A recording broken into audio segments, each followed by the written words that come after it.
Jen and I are talking today about basically like one of the biggest shifts you can make to see your most successful launch. I think this one is like interesting because one, I feel like it's something people would think I wouldn't say. So I like, you know what I mean? It seems contradictory. So we'll chat about that. And then also obviously like the underlying theme of everything Jen and I talk about is data.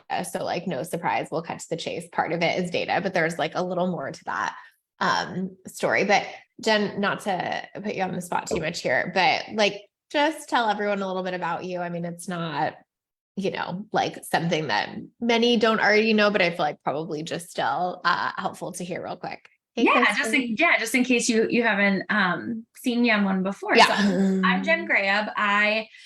Lacey and I have a business separate from A Lit Up Life called Dateable, where we help online business owners better understand their data so that they can make more money and save time and all the things. So my background is I spent years online as like a fractional COO. So I've been behind the scenes in ton of launches like Lacey, and I'm in the back end of a ton of businesses before I started to specialize in specifically marketing and sales measurement. Yes, so good. Okay. So we have a lot to say about this, but before I forget, we're giving away, if you comment, if you're with us today, we're giving away through Dateable our Tag Your Traffic course, which basically just helps you tag where your traffic is coming from, hence tag your traffic. But i.e. like say you make sales, wouldn't it be nice to know like, oh, those came from Instagram or those came from Facebook, or you can get even more specific to that. Those came from this exact podcast episode, whatever that is. But I feel like it's always like funny whenever I like say stuff like that, because I feel like people are always like, wait, you can know that. And I feel like that's like the exciting thing about data and why we're so into it is like, there is so much you can know that you don't think you can know. Like if you have a question in your business, I would almost guarantee you there's a way that data can help you solve that. So if you're like, does it make sense for me to spend time on Facebook or Instagram? Tag Your Traffic can just like answer that for you in a really clear way. It's not just like a guess, or it's not just like what worked for someone else. It's like, you could just know. So That's cool. So anyway, we're giving that away just for commenting today and for being here with us. Hey, Misha, Kristen. Kate said the nerd in her is loving this. It's funny because Jen always refers to herself as the nerdy half of Dateable. So her nerd sees your nerd. Massive data. Oh, Natsreen said she's a massive data avoider. So thank you so much for sharing this. Oh my gosh, that's actually really, I just want to say how much, Natsreen, I appreciate you saying that, because that's really, really helpful for us to hear that too, because I was texting Jen over the weekend and I was like, this is like a long game kind of thing, right? Like, I think people are going to want to avoid data for a while. And I think it's not going to be a thing until it is. So hearing like why people have objections to it, why people are avoiding it, all of that is like really helpful for us. Cause like ultimately we feel like it doesn't have to be hard. And so anything that we hear about that is actually like really useful. So anyway, just like appreciate you naming that. Awesome. Misha said, been binging your content the last few days and obsessed, data geek here. Oh, so good. Yay. Steph's here for the nerdy data love too. Good. Okay. So we have some of our data people. Hey, Lisa. Oh, first day of spring. Is today the first day of spring? I did not even know that. It is. Yes. Florida girl. Like been spring for a while. No, but that's cool. I love that. If you're in New England, it's the first day of mud season. So you're like less exciting. Yeah. Okay, so we have a lot to get to. So before we do that though, I just want to say, one of the reasons Jen is here today is because we on Wednesday are teaching a workshop. And so we wanted her to be here today so that we could tell you guys about that and like get you excited for that. So just like transparently, that's what we're doing today. Hi, get excited about our workshop. It's Wednesday. It's called Best Launch Yet. And basically we're diving into everything you need to know about tracking for your launch. So we'll talk about a piece of that today, but we'll talk about a much more full picture of that on Wednesday. So if you guys want to join us for that, Jen, do you want to tell them more about what's going to be in it, and I'll grab the link.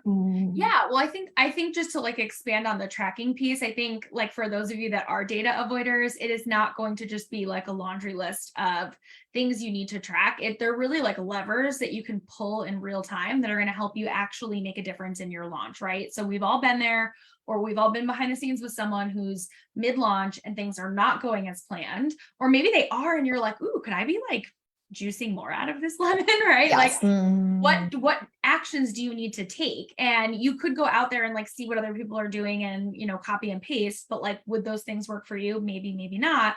But Lacey and I have seen time and time again that like your own information, your own data is exponentially more helpful than just like copying and pasting strategies that other people are deploying, that you don't know all the details behind their business and what led to those decisions.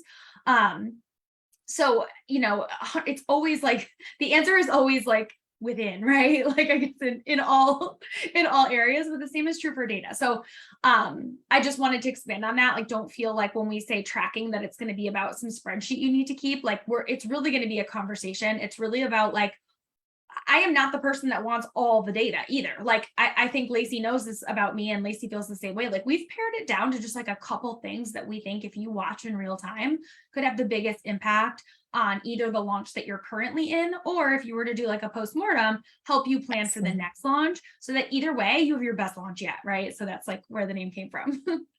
So good.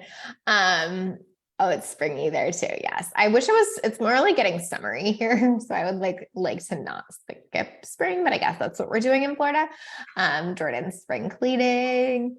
Kate said, I love the idea of having a launch lever. Maybe we should use that, Jen. I liked that. Yeah.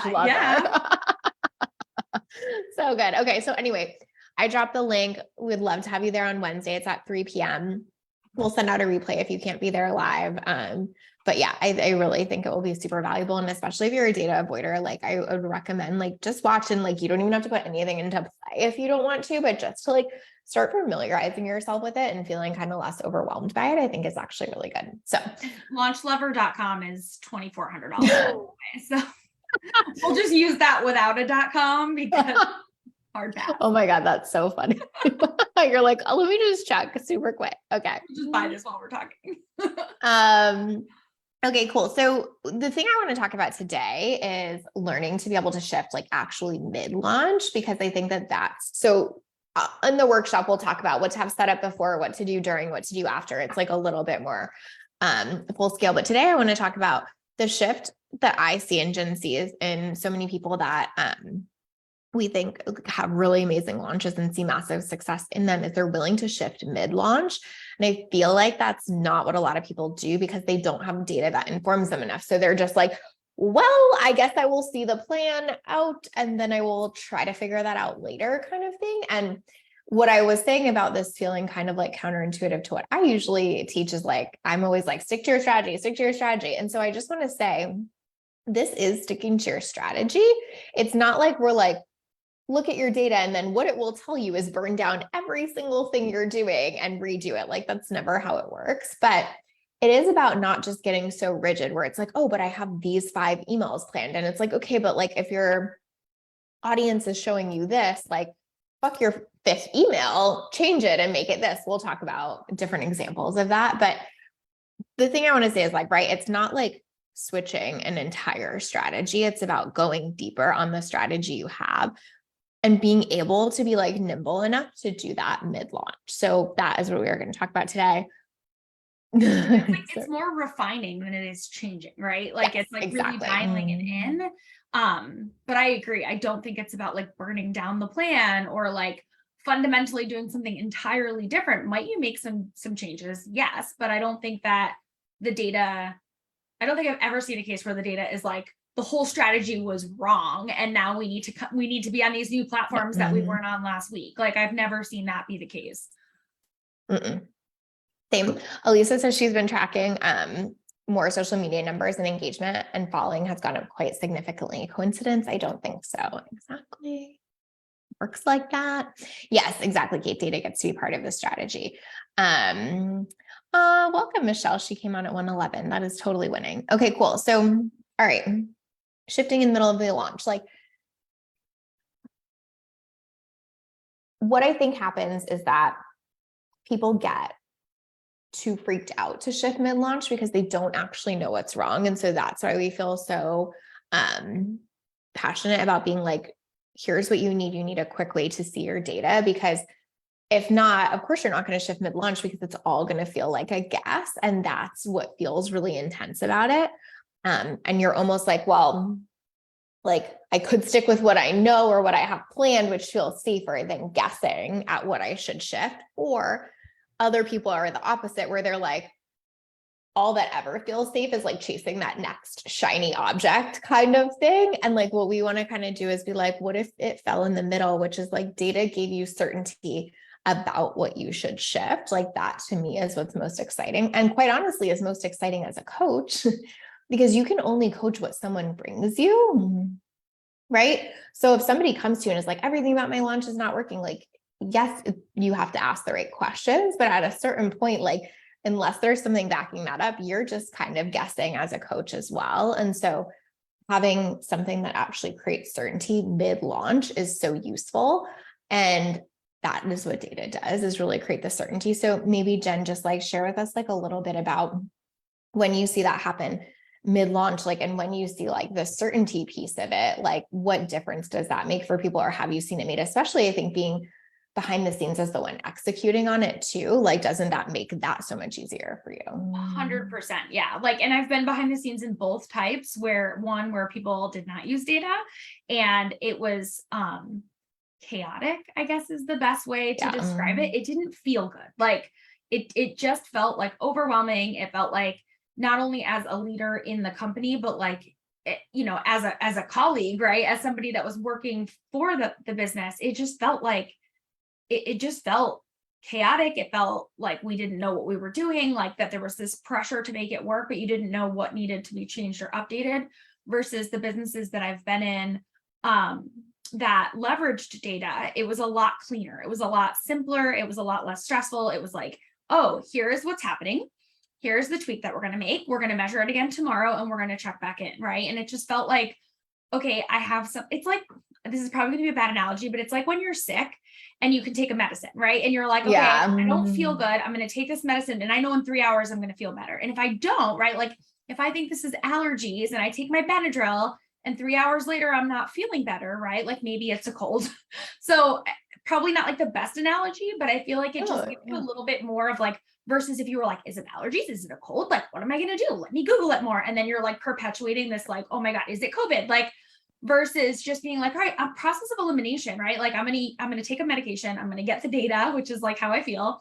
And then I'm going to respond accordingly. So, I just think it, like, when you think about operating a business based on how you feel too, it just feels better. Like it just feels calmer. It feels less stressful. It feels less pressured for everybody, not just the CEO, like for the whole team, which means, hi, people are going to stay and they're going to want to keep working with you, versus that the first business I talked about that was very chaotic.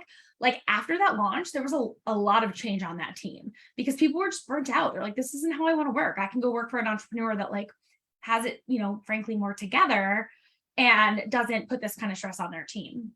So interesting. I have more questions about that. Manali said she jumped on at the same time 111. That's funny. Jess is saying what everyone else has felt at some point or another, let's say, is the amount of times my launch brain has said, now is the time to get on TikTok is insane. But right, exactly. Nasreen said, oh no, I am chaotic. Listen, we all have probably had the chaotic moment in our business. So just to normalize that, but I really agree with what Jen is saying, which is like our job as leaders is to be looking for ways to calm the chaos and to create certainty. And what I think is interesting, Jen, I've heard this in different formats and different ways before, but I think it's like really helpful for you to speak to the difference there, which is like, well, the team member is getting paid, so what do they care kind of thing. Do you know what I mean? Like where it's almost like, I can change strategies all the time. Like, who cares? I'm like still paying them to do that. And I think it's like everyone still wants to feel good and certain and sure in their position. So I think it's just like, that's not actually how it goes. Oh my God. I could talk about that for an hour. So I'm going to try to rein that in right now because that prompted like a massive trigger for me, but I feel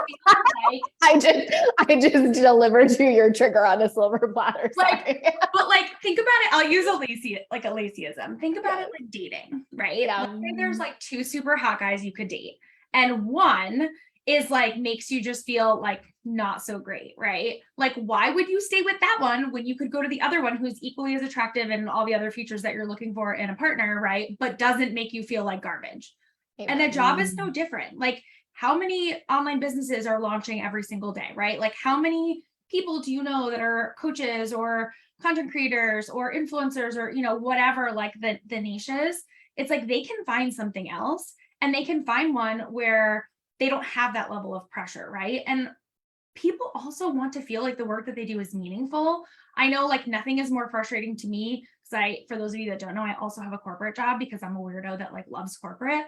But I know, I know I'm like such an anomaly, but like nothing irritates me more in corporate than like when I'm asked to do things and then like it sits on a shelf or it doesn't go anywhere. And it's like, yeah, I'm paid either way, right? Like the reasonable side of my brain wants to be like, well, I'm taking the paycheck, so use it or don't use it, not my problem. But the fact of the matter is, like, I do care about the work that I produce, and I don't want to spend time on something then feel like it's just sitting or it's just getting ditched or whatever, right? So I do feel like we've got to shift our mindset from like it's about the pay, and it's like, no, because they could get paid from pretty much anybody at this point, right? Like they're choosing to get paid from you, and like what we need to do is help like allow them to have this impact on our business and allow them to feel good when they're working, and to even be able to see it. Like data helps them be able to see it too, which is like really, really helpful in that too. Yeah, I mean, how many people, you see it in Measure and Maximize, we have so many people that send their team through,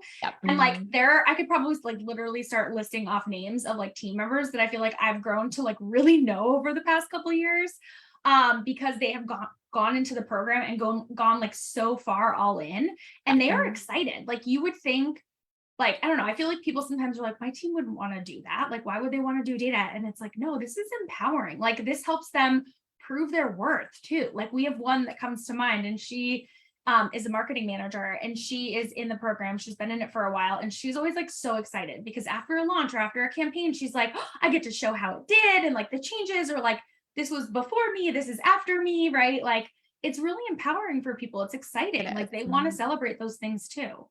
100%. We want to feel like our work matters. It's funny because Elisa said another interesting lens with launching in business in general is that you could measure your happiness and well-being too and adjust accordingly. And I have like a spreadsheet I have for all of my clients, which is like metrics that make a difference. And I make them rate like happiness, fulfillment, feelings of success on it. And so like fully with you on that, I think that's so important. And also I think like same with like being able to see that through your team or whatever, where like they can see their fulfillment go up because they're seeing like their impact and how that plays out. Right. I just need to like, I'm building a dashboard for this now, right? Like I literally cannot. I'm like, wait a minute, we have data on how people feel. Like, Lacey, I feel like you've been I'll send it to you. I've been holding out. Like holding back, because we could make it a form. People could like every day your team could go in and like type in like their score, and it could feed a dashboard that tells you like the rate, like the trend over time of how your team's feeling. Like it'd be like, by the way, if y'all have never been on a Measure and Maximize call, this is pretty much how it goes. I say something, and then by the time I've completed saying it, Jen has built a process around it. So welcome. Sometimes she has to rein me back in a little bit because I get too excited. But yeah, feelings dashboard on it. Feelings dashboard. So good. Lisa's in the excitement. I love it. Yeah. But I mean, yes, I mean, we've kind of digressed, but the point is like, it makes you feel certain, it makes your team feel certain, it makes them feel more seen and fulfilled. Like there are so many pieces of this. So in terms of doing it mid-launch, what I will say is that like, it's more work in a sense, right? It just is. To make pivots mid-launch can be a giant pain in the ass, truly. But what it does is it makes the work pay off. We're like, yes, it's less work to not pivot mid-launch, but trust me, it's way more work to then later try to figure out what the F went wrong and then guess and test different things next time. So I feel like when we talk about like pivot mid-launch, so many people are like, oh, I already hate launching. And then the idea of like doing something else in the middle of it is like trigger central kind of. But at the end of the day, you're putting a lot of work in, you're probably paying a team to put a lot of work in. And so if you can make small adjustments during that give you a better outcome that launch, not 6 months from now when you redo it again, it's so worth it. So like just wanting to like name that, because I do feel like it's easy to get super resistant to that, but it's just worth it. But is it more work? Yeah, sometimes. Well, and the other thing though is like you're also kind of delaying the work if you don't do it now, because the Yes. reality is if you, let's say you decided to change nothing during a launch and you just let it, let's go with the example where it's a crappy launch, right? Like, let's say you're like, okay, I'm mid-launch, this launch is going crappy, we'll fix it for next time, we're just going to ride this out.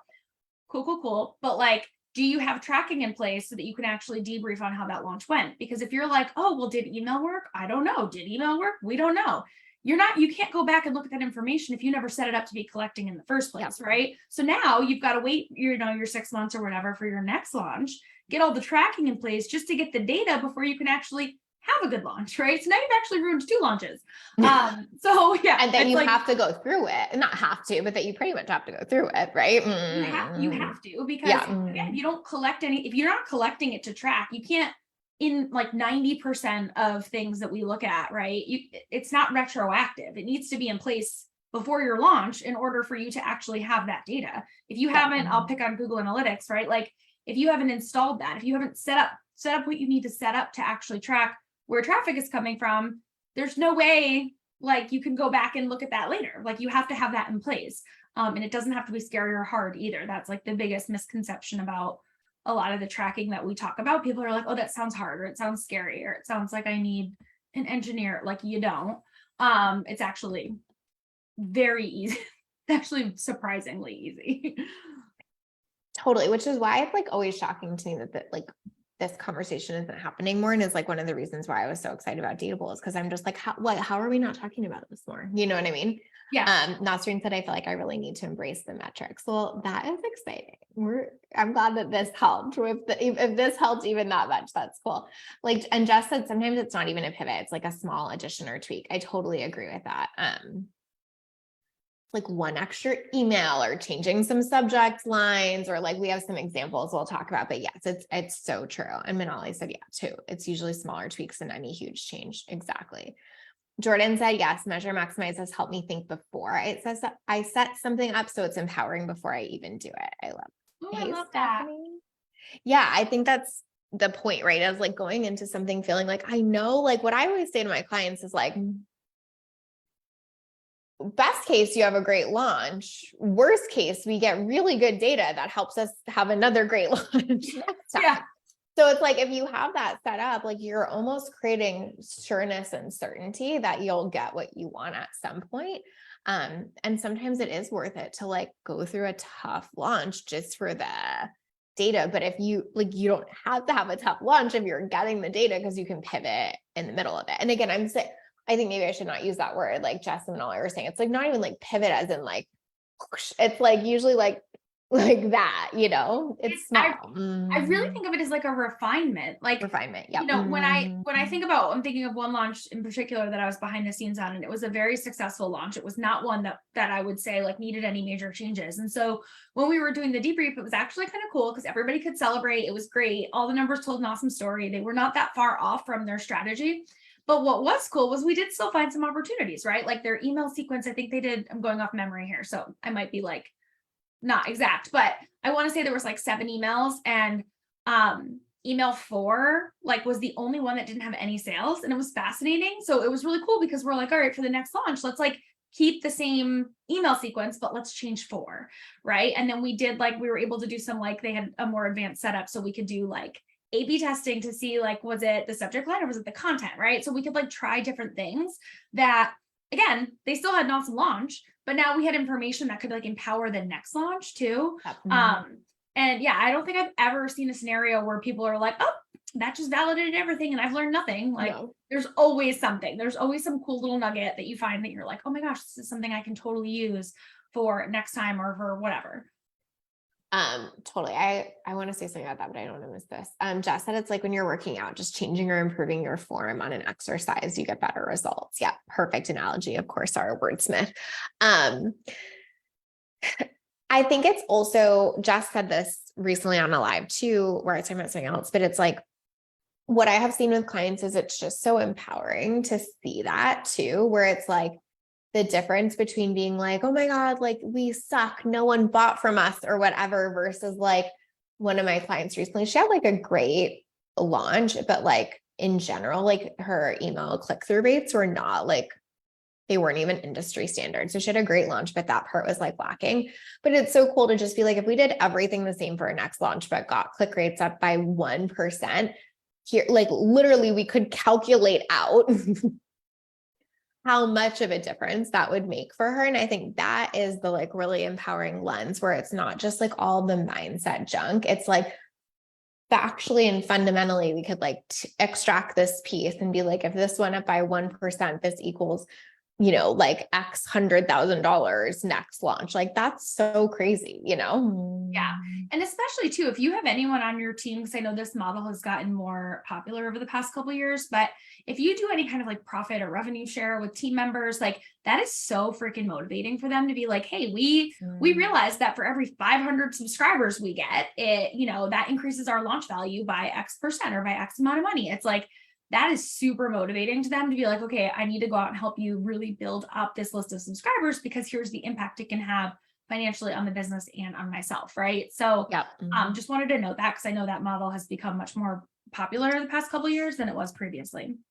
Yeah, so good. Stephanie said, yes, love that perspective. So good. Okay. So let's just do some examples because I feel like it's like, can feel like, oh my God, what would I like pivot in the middle of a launch? So we'll just like share some examples that we've seen behind the scenes or experienced or whatever that can make a big difference. So one of them that I can think of is like, with traffic. So let's just start with that, right? Like, I think that sometimes we think like launch means like way down the line, but it's like, say you realize the vast majority of your sales are coming from Instagram stories, but like you haven't doubled down on that. If that's all you shifted mid-launch, like if you were like, oh, okay, well, I like normally do stories, but like I could go hard on stories. Like I could like, be on there an extra, whatever. 12 minutes a day, something like that. Or I could put an extra 20 minutes to, like creating more content for that. Or I could even assign my team to put more like almost just like static images of our like sales copy of our sales page, whatever, while I'm on there so that people are seeing that more. Like that could change your whole launch. Like I've seen that make such a difference for clients, just being able to be like, oh shit, they're all coming from here. Why don't I just do that more? Because usually what I find is people write off the thing that they're used to doing. So this client in particular does stories a lot. So to her, she almost like writes them off. Like it's like a thing she just does all the time. She's like, oh, well, stories aren't going to make that big of a difference in my launch. I like always do stories. And it's like, well, that's probably what is going to make the biggest difference then actually, but it's like hard to get your brain there unless you can see the data. But then when you see the data and you're like, oh, whoa, almost all of my sales are coming there. It's already something I'm doing. It's already something I'm good at. Why don't I just put my time and attention there? Like that's the kind of shift mid-launch that makes such a difference, right? 100%. Yes. Okay. Yeah. Enrolling team support through incentives. So good. Yes. Hey, Anna. Just as a side note, I feel like it's so hard to tell if sales are coming from Insta stories because it's not always a direct click. Thoughts? Yeah. What do you mean not always a direct click? Because you think sometimes people go through the profile and I can't see the chat. So yeah. Okay. I'll let you know what she says. Yeah. I get videos there. Yeah. Manal, I said, I know I write off the simplest, but probably most impactful things. Exactly. I think we all do that. I think we all do the like, this seems easiest for me, so it's probably not the thing. But again, like when you have data that backs that, I think it's so helpful. But usually that is how I see it go, where it's like something you're already doing that you're already good at, that you already enjoy. And sometimes the data is just actually more mindset confirmation than anything, where it like gets you in the headspace of being like, oh, this actually works. Let me just do more of it. Right. Yeah. Or like, yes to your question, by the way.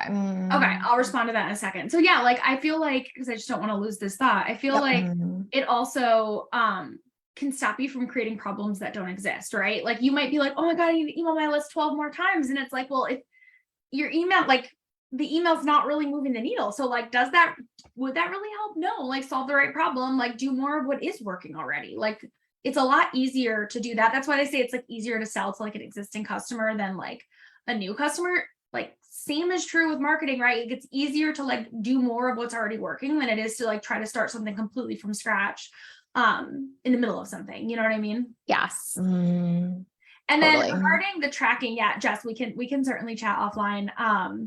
But you know, I think if someone goes through your profile, I think like it is hard to specifically say like, oh, they went from story to profile to the website versus direct from a story. I try not to like get in my head too much about that stuff, just because at the end of the day, like they came from Instagram, right? So like you can see the ones where the like hot click came right from story versus profile.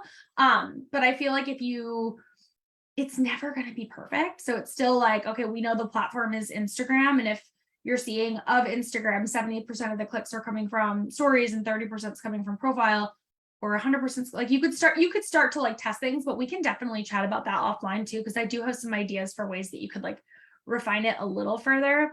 But I feel like you'd still find, if you looked at your overall traffic from Instagram, that I think it would still be clear one way or the other. Agree. Yeah. I think it's maybe not like on a specific day, but macro, it's always pretty clear there. Yeah. Exactly. Yeah. Just said possibly creating a specific trackable link for stories for each platform. Yeah. And that's where tag your traffic comes in, right? So I know that that's the giveaway for this call, but like, you know, I always try to make sure that stories are tagged as stories and that the Instagram bio link is tagged as bio link. And that alone will make a difference. Yeah, it will be difficult if they do kind of back out of the story, go to the profile and click, but it's also like, how important is that in the overall grand scheme of things? Yeah, totally. Hey, Shonda.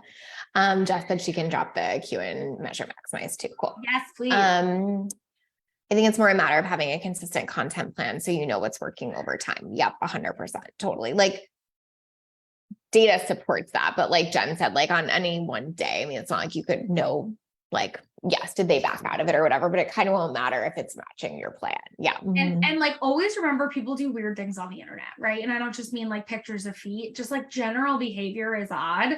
And so I try not to like drive myself crazy with those things. That's why I say it like that. Like, I don't mean that in a dismissive way. It's just like, you're right. And like, you will go crazy if you start to try to dig into all those pieces. It's more about like the big buckets and like the low hanging fruit, so to speak.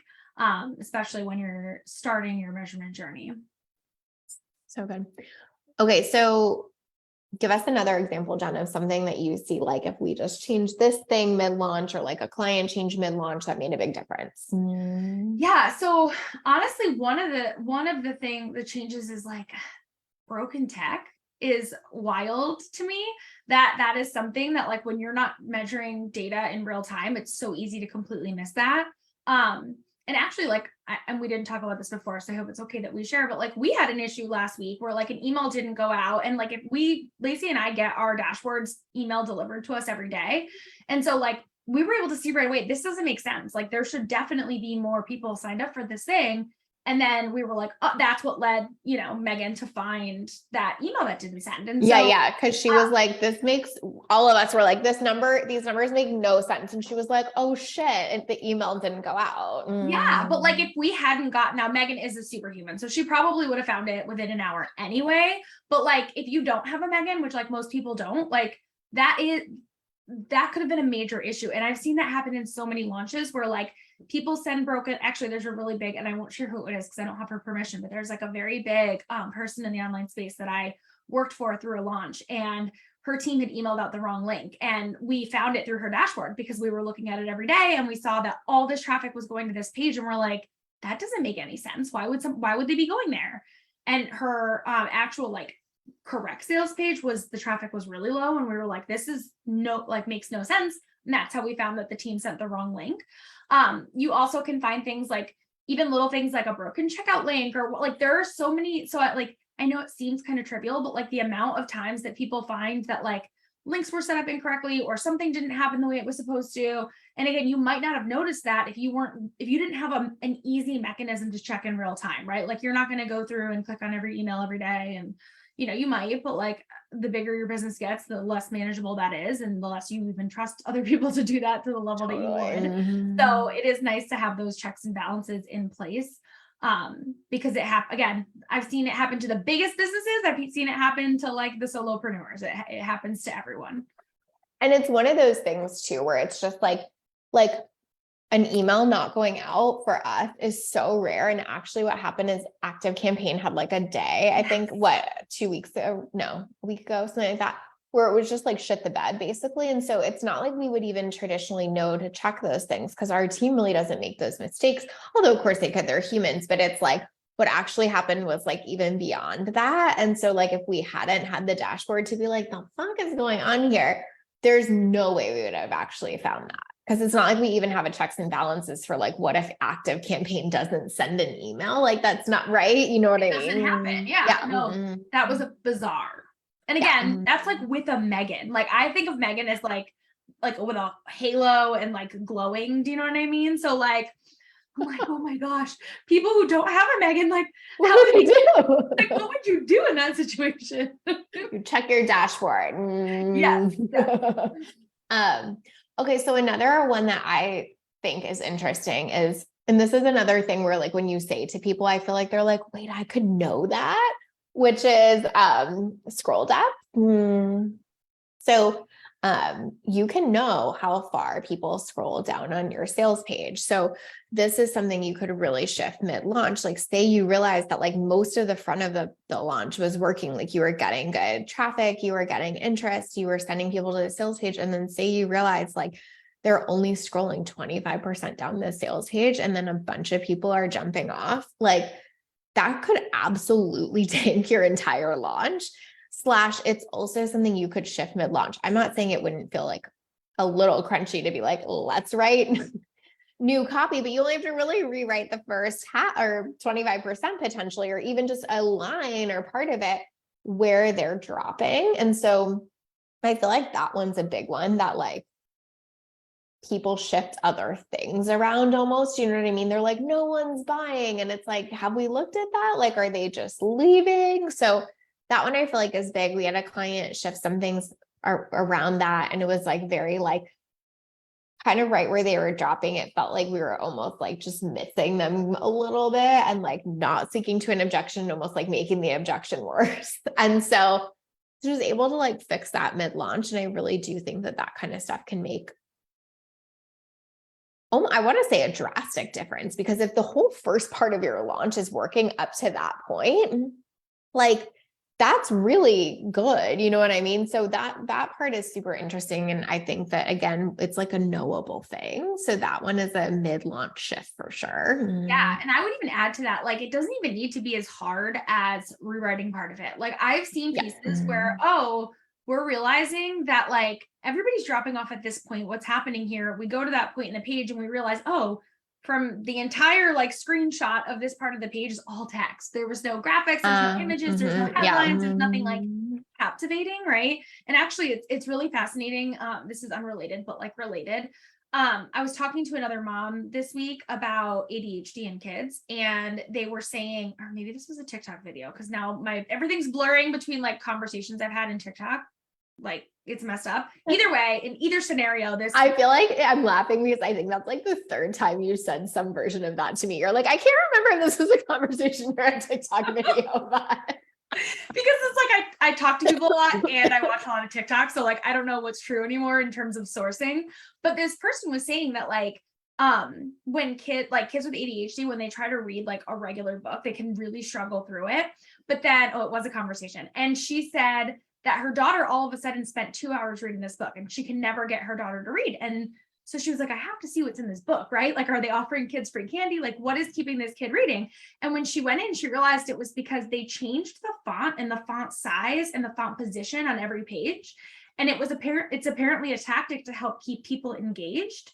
And like, that's part of why you'll see the popular creators try different angles and they like do constant clips. It's because it keeps your attention. And so that it made me think of that, like when we think about those big blocks, because sometimes it's not even like, oh my gosh, now I need to sit down with my copywriter and rewrite this. And it's this big change. Maybe it's like, hey, let's like throw a meme in here or like bold this text or add some flashing arrows, right? Like you Yeah. know, there are things that you could try that don't have to be hard. They could just be like, oh, this is interesting. We know that this block, right, is kind of the problem. And so what are the different things that we could try, and pull in your team, pull in your coach, pull in whoever to kind of brainstorm on that. So good. I love that. And Jess said too, or just shift like a hard hitting section of copy up instead of rewriting. So that's a really good point too. It's like, maybe you're like, oh my God, if they just got to this section, I know they would buy. Like, cool. How do we move that up? But I think that's such a good point about the visual too, because I'm like that and I don't even have ADHD. But like, if I see like a big thing, sometimes I'm like, I have to save that for later. I can't right now, kind of thing. Well, and I've seen that happen with people with videos on sales pages. Like so there are definitely cases where a video toward the top of a sales page could work really well for some people. But there was one launch that I was part of, again, very, very big business. And the very top of her sales page was a video, and people must have seen it and like been like, I don't, because it was one, like I think it was Vimeo. It was one of the embedded ones that like doesn't say how long it is either. And like you can't fast forward, and they're all like the limitations on like the controls. And so I think people were just bailing. They were like, I'll look at this later, right? I'm in the middle of something. I'm out with my friends. I was scrolling Facebook I clicked on your ad, whatever. Like, and I just think like that's really helpful to know, because you could then compare that to data, like how many people are hitting this spot and leaving, and how many of them are even starting the video. And in that case, we found that a lot of the people were hitting that section and they were abandoning without watching the video. And that's where we realized the video is the issue, and it's not the content of the video. It's the fact that there is a video, right? If they watched half the video and bailed, then we're like, okay, let's fix the second half. Like, let's make them want to stay, right? But again, you're pinpointing that specific issue so that you can fix it, versus refilming a whole video or redesigning a whole sales page or rewriting a whole sales page when like you don't even know what the problem is that you're fixing. Well, I think what's so funny about that too, just like capitalize on that point, is like, but for someone else, a video on their sales page may have worked really well. And so they're online preaching like video sales on your sales page changes everything, da, da, da, da. And so then this person is like banging their head against a fucking wall, being like, but this is supposed to work so well. And so like, this is also why we're obsessed with data, because for someone else, it might be the exact opposite thing. Like I can think of a client who has a video at the top of her sales page and kills it with that video. Like, you just don't know. You don't. That's why like you and I talk about this all the time, but like we hate these like copy and paste strategies. Like they just don't work for everyone. If I'm talking to it, like if I'm selling a YouTube course to people who love YouTube, a video at the top might do really, really well, right? If I'm selling a course to like really busy moms that are for sure scrolling during the day and like I don't have time. I'm in Stop and Shop, right? I'm like waiting for my deli meat and I'm, scrolling Instagram. Like I can't watch a video right now, right? Like I've got too much going on. And so I'm sure there are also cases though, where busy moms do really well with a video, right? Like, but it's like, you don't know, like you can't just base it off of what other people are doing. You have to like try it, look at your data. Does this work for me and my audience? Yes or no? And we're fine.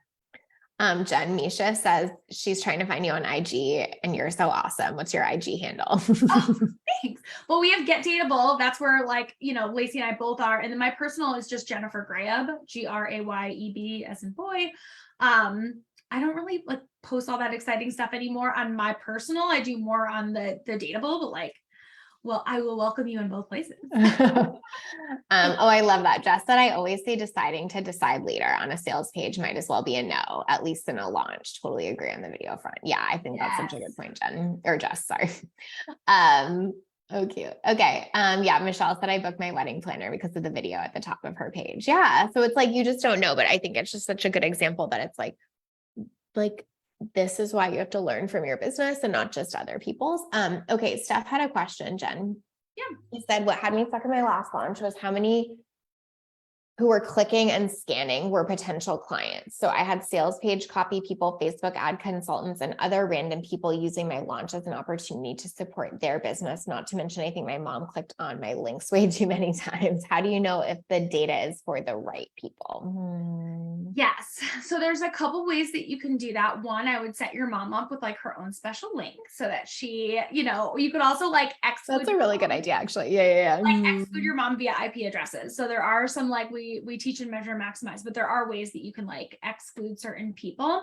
It is hard. I want to start with, you're never going to eradicate them all, right? So you just kind of have to accept that like there's always going to be extra people, maybe not in every single, again, every business is different. I don't think we get a ton of like people like that. Right. So we probably have some, but it sounds like you're in a situation where you get more of them. So one, know that you're never going to get rid of all of it, and don't like try to, because that you'll just burn yourself out. Right. Like, but there are things you can do. Like you can see if someone is a new visitor versus a returning visitor. I think that could be really helpful, especially if you find that like the people that are kind of like lurking or just watching for their own learning, like they might be the ones that come over and over again. You could also, there's like some demographics reports too. So you can like dig into some of that to see like, I worked with one person who was like a fitness influencer, and her traffic was really high, but this is like gross, but it was like a lot of men that were clicking off Facebook, but she was selling a workout course for women, but her ads, this was years ago when you could like get away with a lot more, were like abs and cleavage, right? So guys were clicking and we were seeing high traffic, but like it wasn't the right traffic. Yeah. You know what I mean? So you could filter down that way. You could also, I think again, it's going to depend on your source. Like I would want to dig in a little bit more to better Measure Maximize too. So she could always, yeah. Oh, perfect. Yes. Bring that to a Q&A. Like, let's dig into that, because yeah, there's like, my brain goes to a million places and I don't like the answer that there is no answer. Like I want to solve that. I'm like a dog with a bone. Like I need to like sink my teeth in and try to figure that out. So yeah, let's chat through that more in Measure and Maximize. I think I actually have a call next Thursday, I want to say, because I thought it was this week. So it's next week. So yeah, bring it to that, because I think that would be really fun to look at. Jess said she's stealing that for her grandma and stuff, sending private links to her mom. Hey, we're just here to give value, guys. Yeah. What can I say? Here's your mom's UTM link. Whoever wins Tag Your Traffic today, make sure your mom gets a link. Okay. So last one that I think is worth talking about very quickly, and then we'll wrap up, but, is you can also like add new bonuses that like address objections or create more interest mid-launch too. Like that's something a lot of people use as like a strong strategy. And so knowing if you need to do that, but also like even like having those ideas, like you could start a launch being like, people could need these things, but we'll see what happens. And then based on the data, then be like, great, I already have this idea. Let me grab it and run with it. But that's why you see a lot of people will add like payment plans or new bonuses or whatever mid-launch, because I mean, ideally they're looking at the data that says like, okay, like we need something else to make a shift here, and this is how we can do that. So, I mean, Jen, do you have a little bit more to say on that, or do you want to kind of wrap here? No. I think that makes complete sense. Like I completely agree. And I was thinking of an example where, well, it was actually like a weird combo of like data and tech, like this example and the tech issue one, because like people were it was actually, she had like different payment plans, and people were really confused about like this order bump that they had on there, and they were testing it in a different way.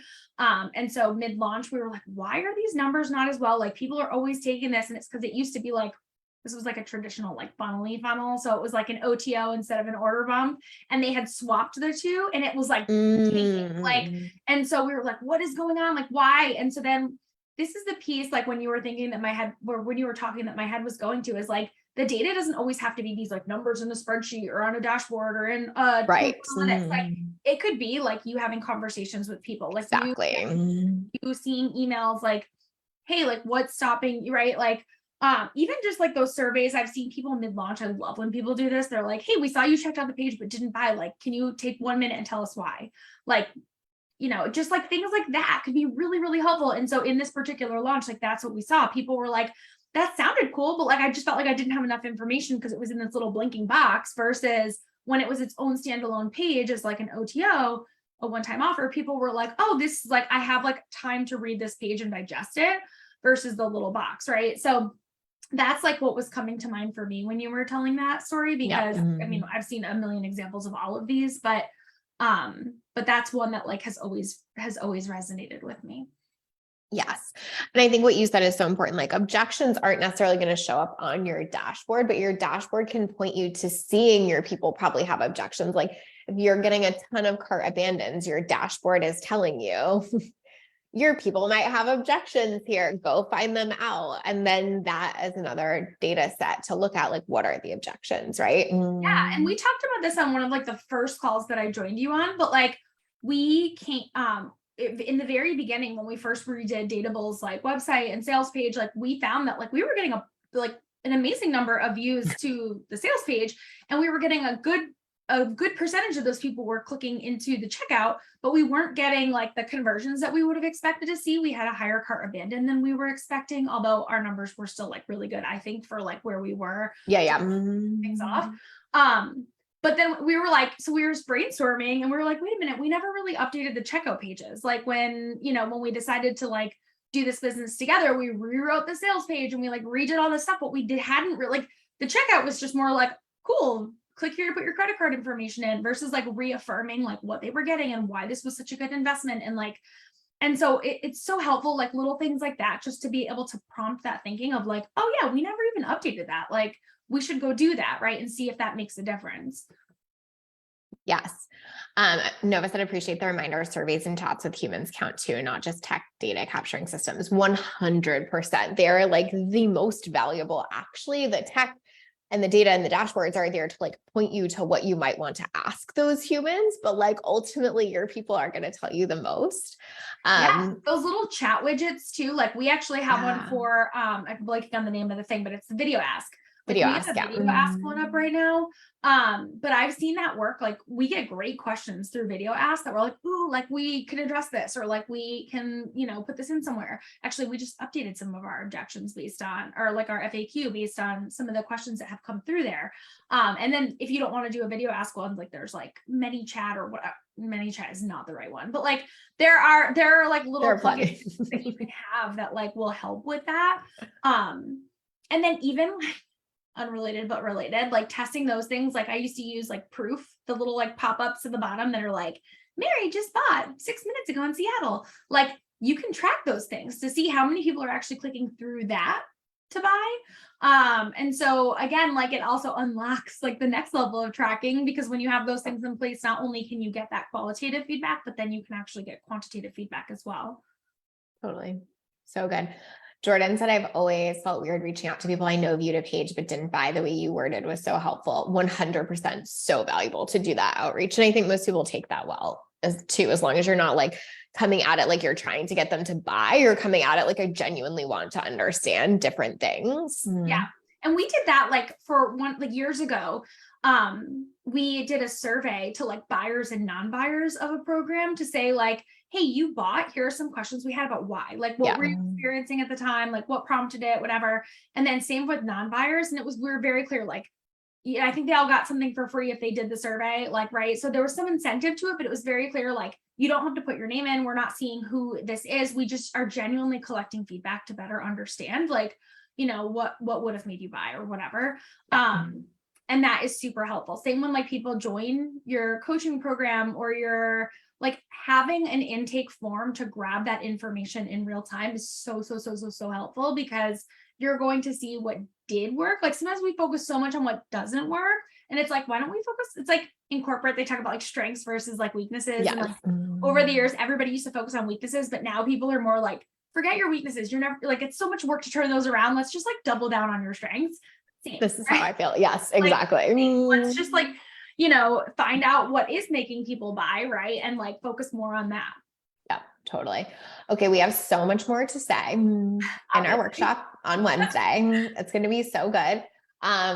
I'll drop the link one more time, but we would love to see you guys there. But like basically as a wrap, like what I think is important to say is there are like a few things you need to pivot mid-launch. You need a quick way to see the data so you can make adjustments. That's why we're obsessed with dashboards, because it's not easy to collect all this in a moment's notice. When you're like, team, I probably should look at the data, go find this. Like it's a disaster. So you need a quick way to see that. Like Jen said, we get our dashboards emailed to us every day. Like that makes a difference.